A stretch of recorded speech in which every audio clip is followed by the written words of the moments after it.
Is China a threat? We all know, here in China you pay with WeChat. In Europe, in America, we pay with Google Pay, with Apple Pay, with all sorts of pay, digital. We know that the power to accumulate has shifted from diesel engines and railways to owning the algorithms. What I call cloud capital in my book, Techno-Feudalism. Which countries own cloud capital?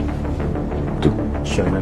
United States and China. Yes. So China is becoming a competitor to the United States in the realm of, in the type of capital which is now giving maximum power to whoever owns it.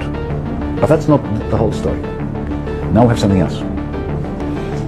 Chinese banks and Chinese big tech, and I think WeChat is a very good example, have merged. So you can make payments using WeChat and you don't pay for it. WeChat doesn't withhold a percentage for you to make payments. In Europe, in the United States, if I pay with Google Pay, Apple Pay, a certain cut goes to the bank.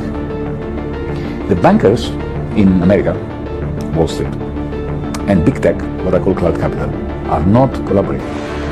They're refusing to collaborate. Why? Because the bankers do not want to share their banking ranks with big tech, with Silicon Valley. So they're clashing. So the dollar payment system is fragmented because of this clash between the business interests of Wall Street and the business interests of the owners of cloud capital. In China, because you have state regulation, I'll be blunt, because you have the Communist Party telling the bankers what the limits are and telling Tencent, Alibaba and so on what the limits are. Chinese cloud capital and Chinese finance have merged into what I call cloud finance. It's seamless. If you add to that another great advantage that China has, it's the digital renminbi, the digital currency of the central bank, the People's Bank of China, which is a magnificent tool. Because if everybody has one account with a digital wallet belonging to the state, to the central bank, essentially you're free of the bankers. The bankers will have to find ways of convincing you to put money in the bank, right? Because you don't need them anymore. You can make transactions using the digital currency that the central bank gives you, right? So this really increases the efficiency of what I call cloud finance, creates competition for the bankers, and poses as an alternative to the dollar. Because think of it, take a German producer of some spare part. The example that I like to give, because it's a real example, is propellers, large propellers for ships that are built here in a shipyard near Shanghai somewhere. The metal, the aluminium or the steel is produced in China. It goes to Germany. There it becomes a propeller and comes back to China. If you're the German producer of the propellers, before the digital renminbi,